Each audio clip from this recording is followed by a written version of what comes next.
Hi, Sloane. Welcome to the Leaders Lab.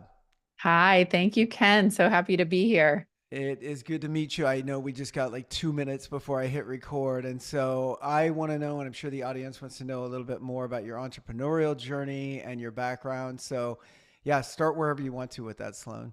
Okay.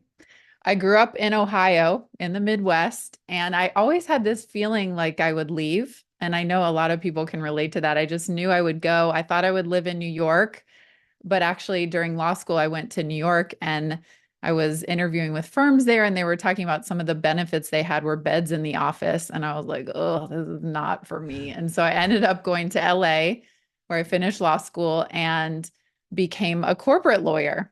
Now, I had studied business in undergrad, and I always thought I would go into business. And then, for a variety of reasons, ended up going to law school, which was mainly I didn't really like the career track I was on. So I was like, okay, I'm going to go to law school. And that really launched everything in my career to where I am today, which is not practicing law What, so first of all, I just want to know because I know a little bit about Ohio. Where are you from in Ohio?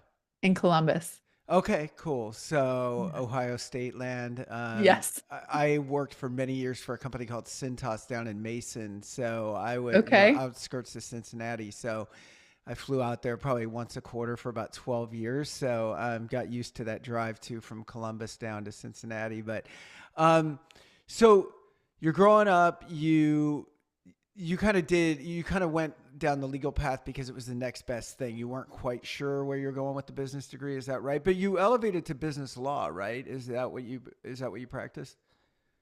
Yes, I did. And yeah, it was the next best thing. I actually, when I went into law school, I was like, I'm just going to go to learn how to think like a lawyer. I'm not going to become a lawyer. And then partway through law school, I decided, okay, I actually do want to become a lawyer. And not only do I want to become a lawyer, I'm going to go for the best legal job that there is. And so I not only decided to become a lawyer, I decided to go all the way into becoming a lawyer. And that's when I went and started practicing law as a corporate lawyer. So on paper, you had a lot of, I mean, everything looked great, right? It was like you're out of Yeah. law school, you're at a top law firm, you're in a top job. I'm sure you're making pretty good money. What was missing, or like tell me about that experience of joining that firm and what was that like in the early days? Well, it's interesting because I'm sure you can resonate with this on some level. And a lot of us have had this experience where it's like, I kept thinking, if only I can get this, I'm going to be happy. So back in, when I was working in between college and law school, it became okay if I get into a good law school. And then in law school, if I get this big firm job. And then as I'm working at the firm, and it was exactly as you described and so prestigious, and everyone's so impressed. And I was too. And then about a year into it, I really became unhappy. I mean, I was working all the time as a corporate lawyer, just beginning. I'm just like head down in the office, not really interacting with clients. And I hated it. I would actually say I hated my job. And I did that for another 4 years because I was stuck. I was stuck in what seemed like the prestige, in the money, in the lifestyle, and I didn't see a way out. Right. It also seems odd, I guess, to in hindsight, it doesn't to go, well, like, you were struggling, you not struggling in the job, but struggling with your own emotions about the job, right? I don't like this. I'm not happy.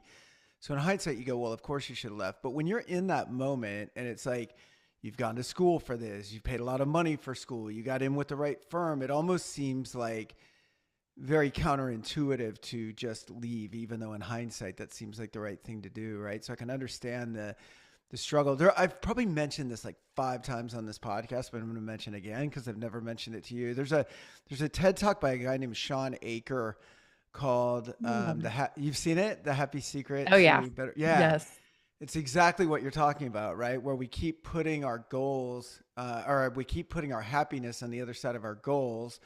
So we get what we were going for many times before we even accomplish the goal, but we know we're going to hit it. We just set a new goal. We never spend any time in the fulfillment zone at all, right? Or very little. And it sounds like that's what that felt like at that time.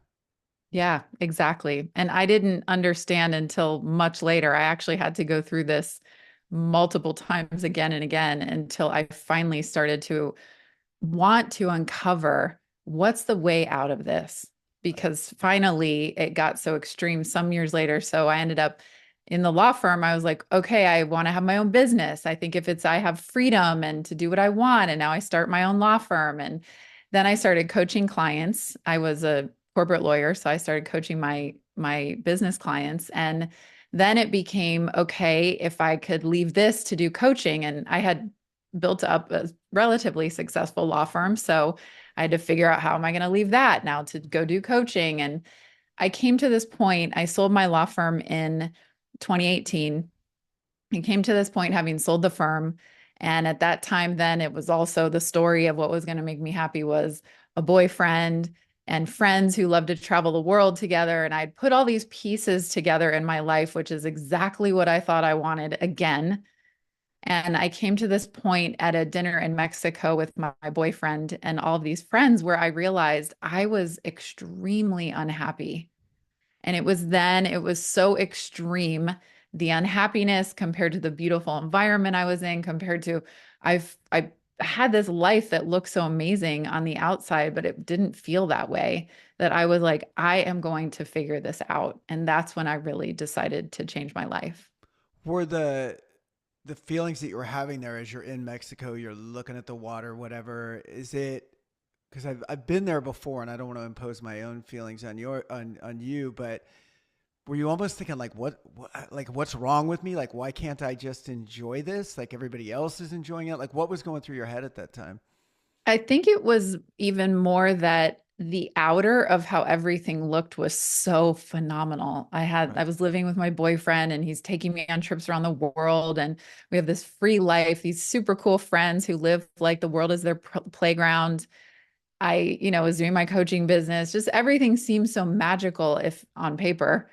And then behind the scenes, the truth was my boyfriend and I were fighting all the time. We couldn't agree on some really fun foundational things of our relationship, and it felt really hard.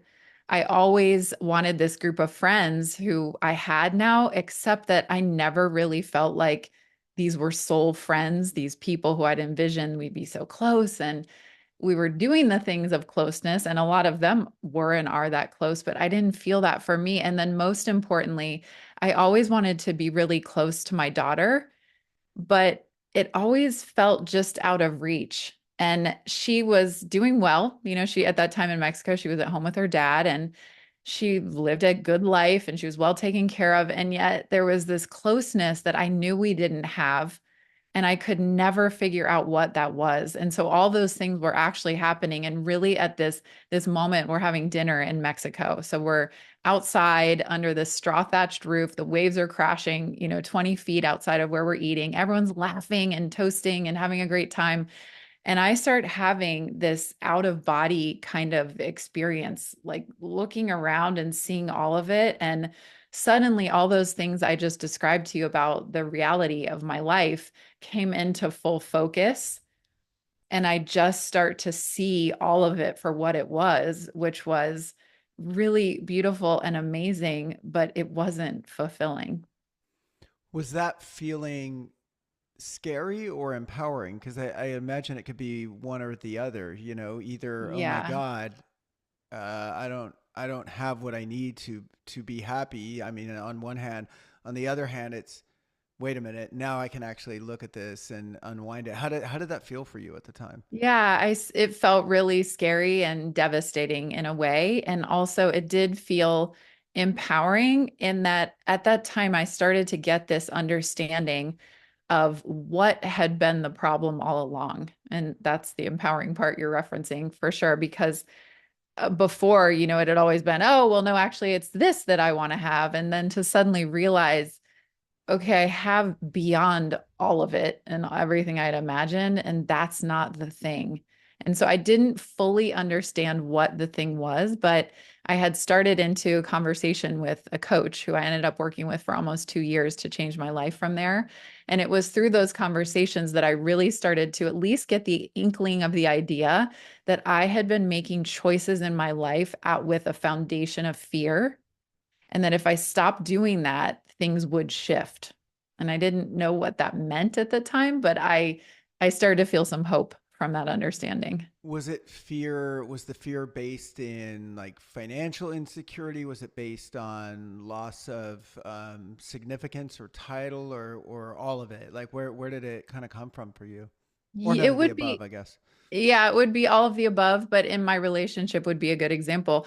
I was afraid to lose him. I was Right. afraid to lose our relationship, our lifestyle.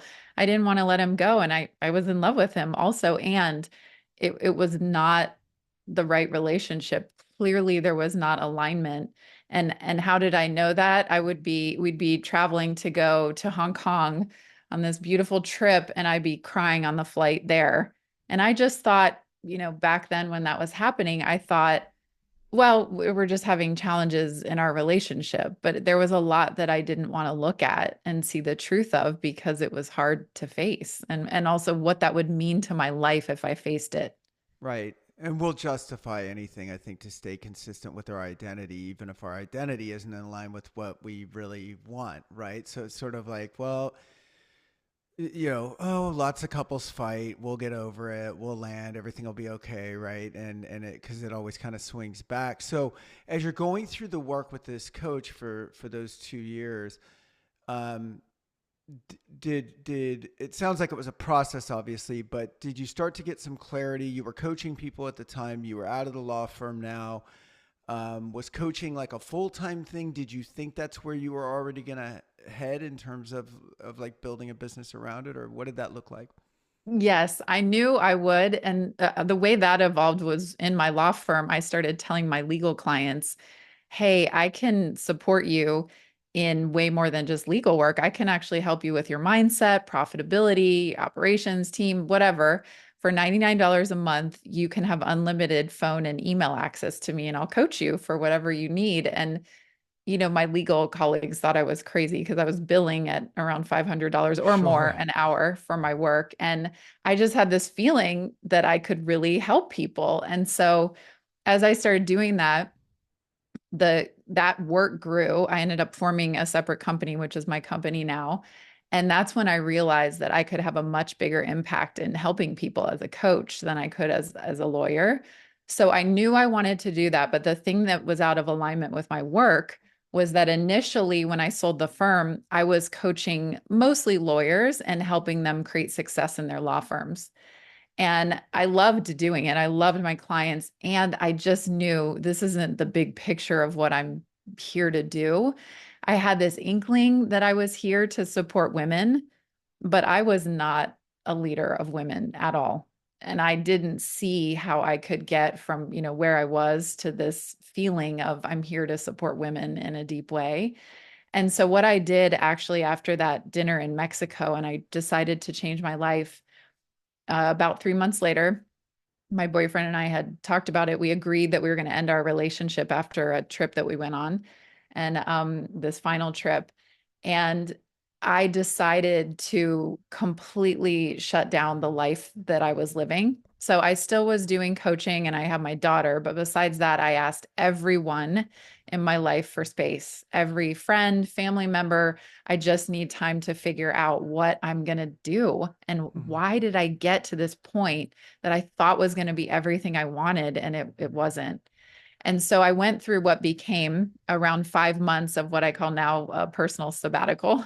And I just was exploring, looking at myself, diving into the deepest loneliness that I think a person could experience. And, facing that I had been ultimately using all of these high adrenaline pleasure experiences, travel, different kinds of massages all over the world, jumping off this bridge over the Zambezi River, the friends, the stuff, all this lifestyle to distract myself from the fact that I wasn't really happy and this wasn't really what I wanted.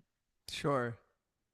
What did it's funny when you said distraction because that's I would have thought of that at first when you said it, but now as it came out, I was thinking distraction, like right when you said it, right? It's like bells and whistles. What was the inner work that you had to do to get through that? Was it mainly based around fear and that fear-based mentality? Is that what the core of where everything was?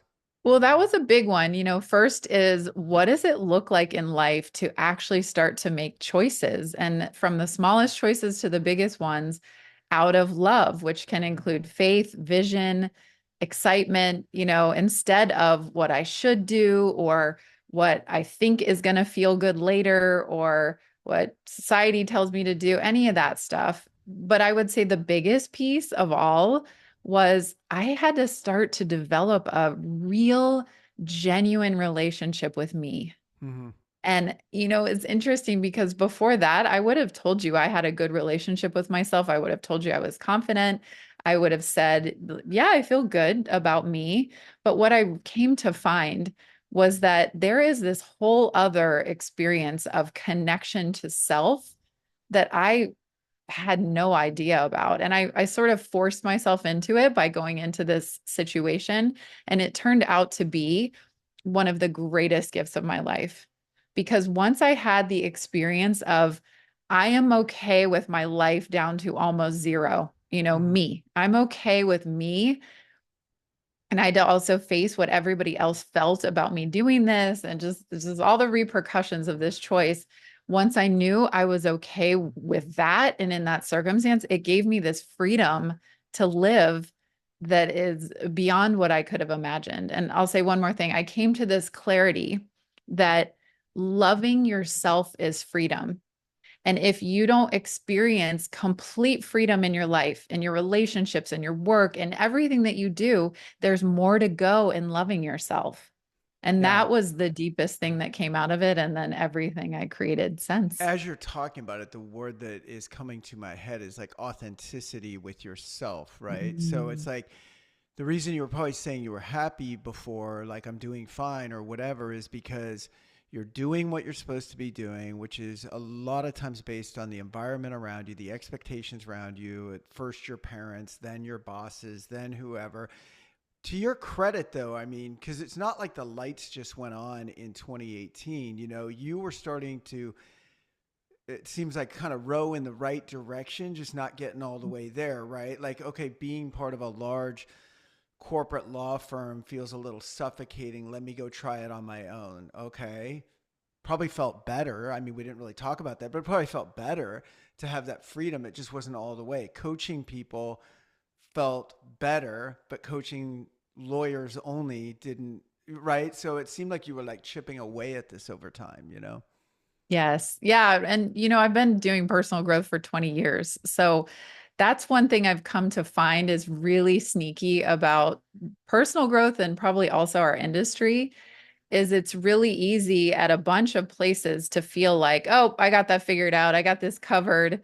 And then to come to a place that truly I think is such a gift, but to come to a place to realize, whoa, I don't have this figured out at all. And there's more for me to understand and actually embody. I think that's probably the most important thing about the work that we do is there's awareness of topics and ideas and everything. And that is step one. I think of it as 10% of the journey. And then there's the 90% that's, am I living this? Is this playing out in my life? And when it is, life changes. When Mm-hmm. the way you love yourself is amplified and grows, you actually have a different life experience. It's not just a new idea that you have or feel a little better.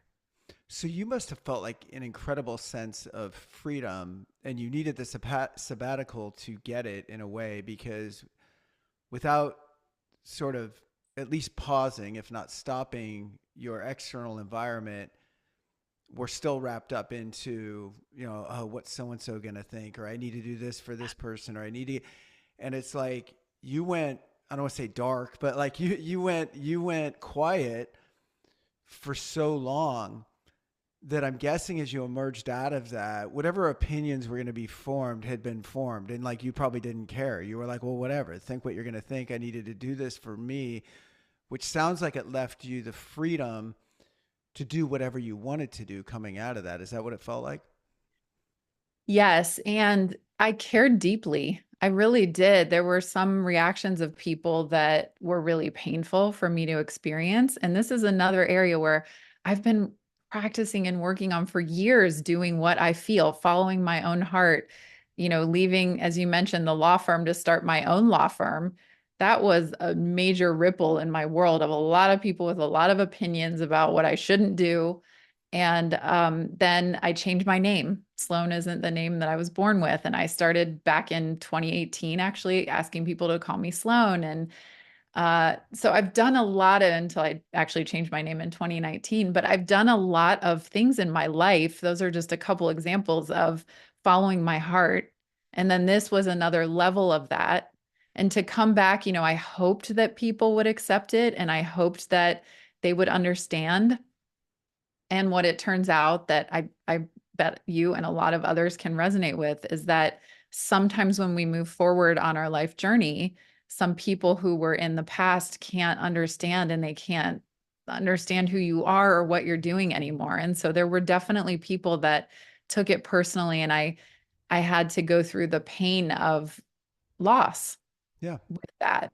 And you're right, being willing to go through that pain of letting people go or letting them have the stories about who I'd become or what this was about was a big part of creating the freedom. Because one thing we haven't mentioned, but you did just allude to, is that I came to see I was in major people pleasing. And that was a Hmm. big part of this whole experience. And the sabbatical was looking at that in a deep way and coming to see, I would say now probably I had mastery in people pleasing. So I'm Sure, a like recovering people pleaser now. codependency, Yes. hard to form boundaries, like that kind of thing. But then you did get to this point where you had like the ultimate boundary, right? It was like leave me alone for like a while, right? Not for a Yeah. day, but like for months. So okay, so you come out of, you've got your clarity, you go through the pain.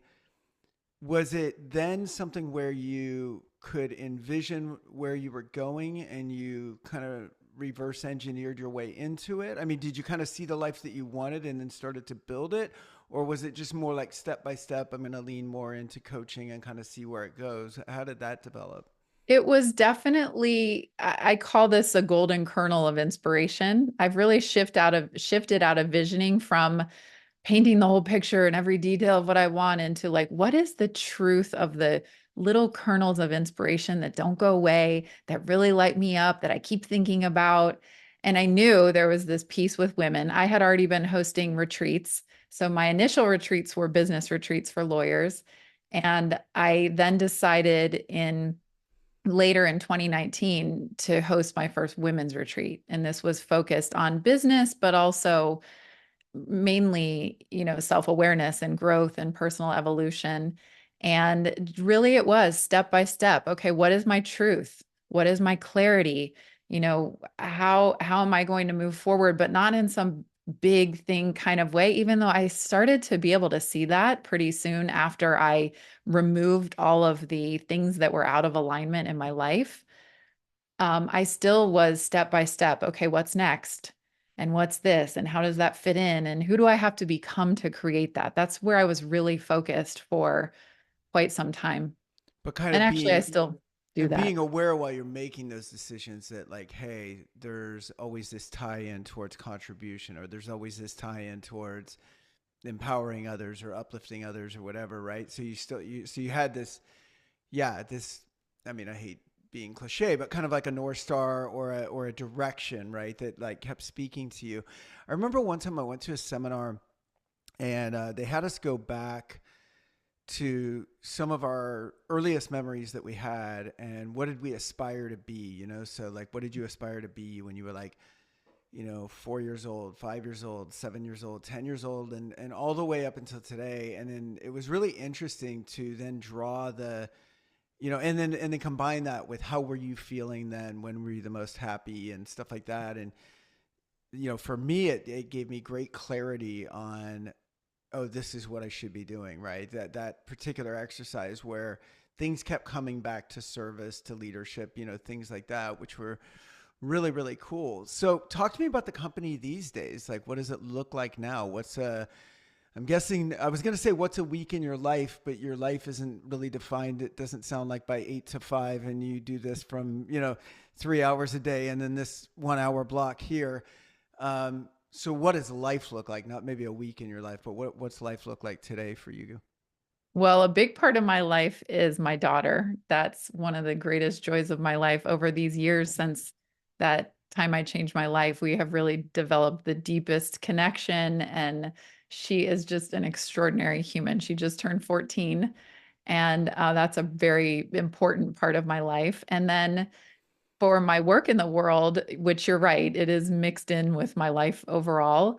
I really am in this place of kind of God, show me what is the greatest use of my gifts, my passion, this life that I have. And I just am in this deepest of creativity and creation. So I just launched a couple months ago a new podcast that's called Light Sessions with Sloane, helping women live their lives on purpose. Cool. And I host women's retreats. Most of them are in Austin, Texas, and then occasionally I do one abroad.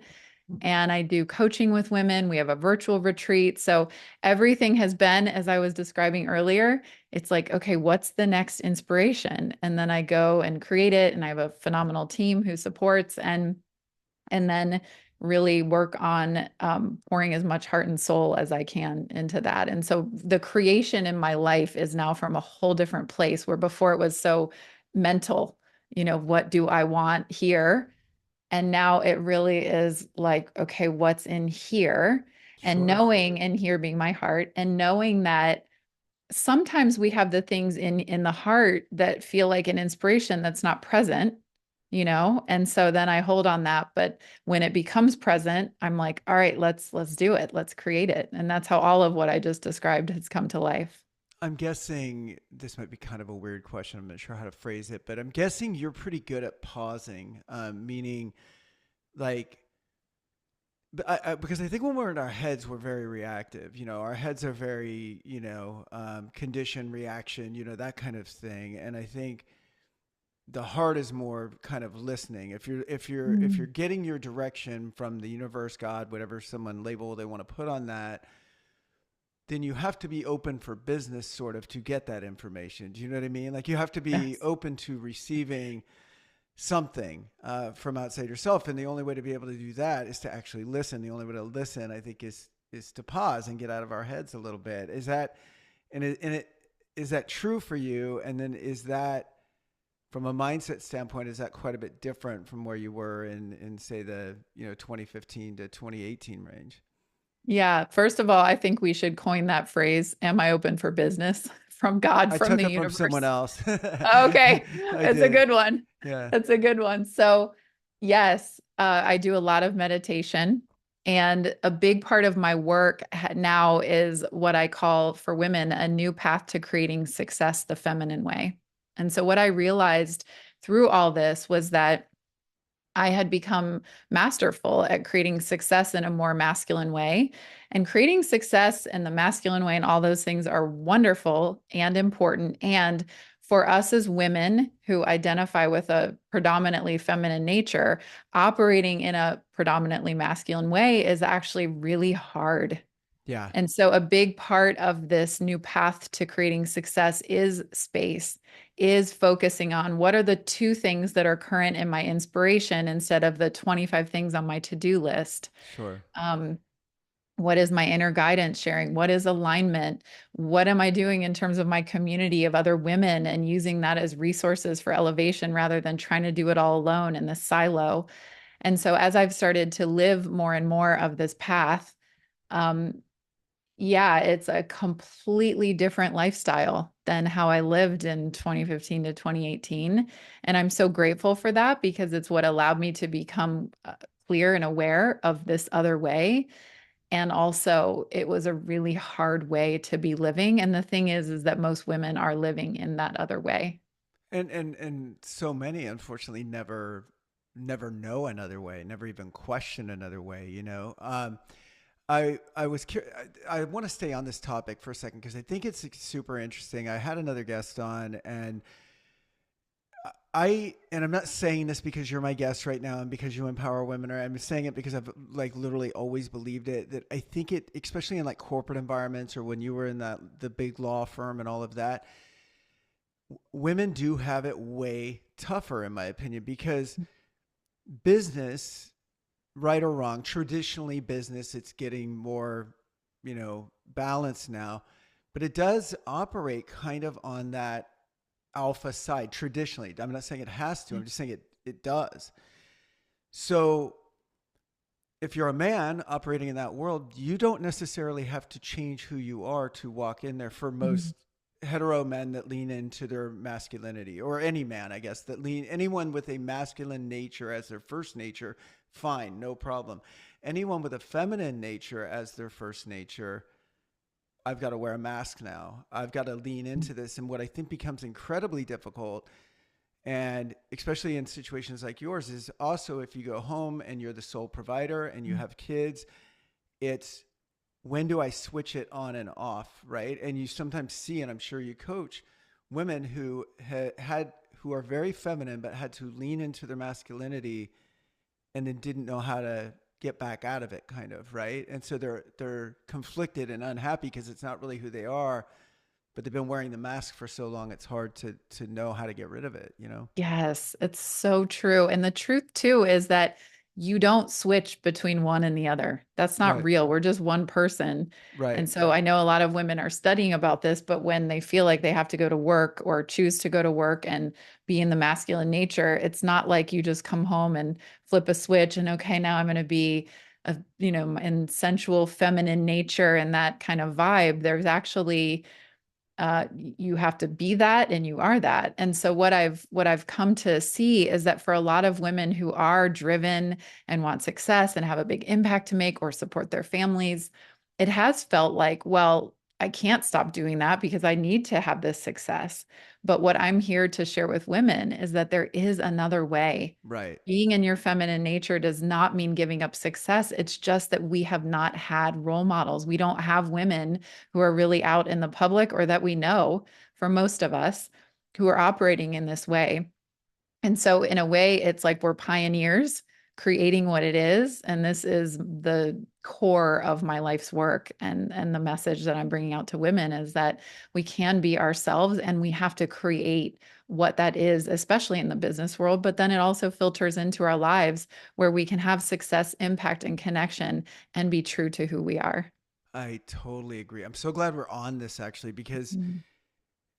yeah, there's not people like our parents' age that, and not through their own fault. I mean, that's just how they were brought up. And so we are at this point of time where women that can be ridiculously successful, CEOs of, Fortune 500 companies, whatever, every opportunity a man has.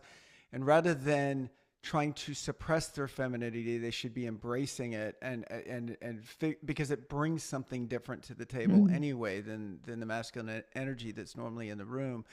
And yeah, so I think it's really, yeah, it's awesome what you're doing. That's very, very Yeah, cool. thank you. I want to say one more thing about that, Ken, because I love what you just said. And that is, it can be really challenging because doing this feels like a big risk at first. There is an Right. element of faith, which could be, hearing someone like me talk and say, oh, this other way works. And this other way is a framework that I've created around 5 core beliefs. And you can hear the stories, you can hear me talk about it. Lots of women are learning about femininity and how that can work in our world. But like you said earlier, the examples of what we have for success are mostly with men. And Mm-hmm. then also we women have the experience we women have the experience that we have created success, impact, connection in our lives being more masculine. So it can feel like a risk to actually put this into your life and use it. And the risk is worth it. In my Yeah. experience and all the women I've worked with around the world, it changes everything. And it is a life of ease and joy and manifestation and the things we hear about and we believe in. But for most women, don't necessarily have that as their real life experience yet. Right. And the examples, actually, I think they do have examples. It's bad examples sometimes. Not bad, Mhm. but it's women that were successful leaning and staying into their masculine energy. You know what I mean? So it's like, Yeah. well, here's this CEO or here's this, whatever. And it's like, oh, but they had to become a bulldog or whatever, right, to do it. And it's like, so if there was an example from a generation ago or a few examples, and I mean, there's always exceptions. I'm sure that people that figured out how to do it, but um, it's almost like no. Every example I've seen says this is what you have to do, right? And so yeah, Yeah. I had a question that this one might be kind of personal, but you said anything goes. So you mentioned your relationship with your daughter, and this sounds like she was probably at that time like 8 years old, right? 7 or 8 years old. Um, it's not that it was bad, but it sounds like it lacked a closeness, right? Is that what that's accurate? Yeah. Did you did you have to do anything, um, from a here's how I'm going to approach this relationship now, or was it simply was the lack of closeness? Did that have to do with your own lack of, I guess, at that time, like personal alignment or personal, like maybe not being true to yourself? And if you're not being true to yourself, where my question is going here is, A, did you have to do anything with that relationship strategically, or did it just kind of happen through your own evolvement, or did it, yeah, so there's that. And then part two of that would be, did you feel that way with kind of all of your relationships back then? Because it sounded like, Mm. hey, I had this boyfriend. He was great on paper. We did a lot of traveling. I was with all these other friends that, again, look good on paper. It sounded like a really pretty, kind of well to do crowd in Mexico. But you felt like an outsider. Was you feeling like an outsider being because you were maybe out of personal integrity at the time? Is that where it came from? I would describe that as all of it, as it was reflecting the quality of my relationship with myself. Right. And so with my daughter, Colette, I also came to see that I was actually playing out a pattern that I had grown up with, which would basically be not connecting emotionally with the child. So I grew up for the first 4 years of my life, both of my parents were addicts and were not available. And then my mom started getting healthy. And even then, she was just working on getting healthy. And so I didn't realize it until much later, but I was basically replaying that pattern where she was very well cared for, but I just wasn't in emotional connection with her. So, yes to what you said. And there was also this other piece. And then, as far as repairing, as an 8-year-old, it turned out that all she wanted was my attention and You, my yeah. love. So, as soon as I started orienting myself towards her, and in the beginning, I just had nothing else to do. And we'd go to the beach and I would be trying to make up games. And it was hard because I'm so used to all these big, high adrenaline things. And there we're sitting at the beach and playing, varsity tryouts and making up games. And all she wanted was just to play and be loved. And as it started to become easier, then it started to become fun and enjoyable. And I started learning how to connect with her emotionally. And she was available for it. And to be honest, this is one of the most tender parts of my life for sure, because I came to see that in the first 8 years of her life, I had never lovingly bathed her like a mom. And in a way, I missed her childhood. And I think that this is one of the hardest parts about true personal growth is looking to see the person who I actually was. Mm-hmm. And we can't change that. And so with her, there have been a lot of conversations about it. And she's told me that it's okay to share all about this. And one of the things she said to me as over the years and as we were talking about all this and working through it is she said the main thing she remembered was thinking, why doesn't my mommy want to spend time with me? Right. And just hearing something like that, I'm like, oh, yes, that is the person who I was. It by definition, that is part of who I am. And it's given me the great gift to be able to build a real deep, meaningful connection with her now over these Yeah, well, years. because you have the reflection of knowing what you don't want now. You know what I mean? And Yeah. knowing and yeah, and I think it all only has the meaning that we give it, right? It's either we wallow in like it was the first 8 years of our life. You improved obviously on the first few years of your life as you raised your daughter, and then really elevated that further. So yeah, I get it. What about your other relationships? Did that kind of hold true to your other relationships? Did you find a lack of closeness back then that it sounds like it's really present now. It doesn't really seem like you would have relationships now that are like surface level. Like I don't see that, you know. Yeah, you see Yeah. me. I Yeah. wouldn't do that. I didn't feel a lack of closeness. There was the friends, I think, was more of a disconnect in more of a mental thing, like, oh, these are those friends. And rather than getting in touch with how do I feel at this hangout or this trip, and what is the actual connection? And am I laughing? And, I certainly laughed with these friends. We had a lot of great experiences. It's just, I wasn't in touch with myself enough to evaluate, is this what my heart is wanting, or is this just what it I thought it should be? And I certainly had a lot of close relationships, and the level of connection that I could have in them was definitely reflected by the level of connection that I could have in myself. And so to your point, what that looks like now is I'm able to have relationships that for me go to the depths of intimacy. And really, Sure. it depends on what the relationship calls for and what the other person is available for. But it turns out to be very true that we can only love other people as much as we love ourselves. And that really plays out in every corner of relationship. Totally. Well, what a cool story.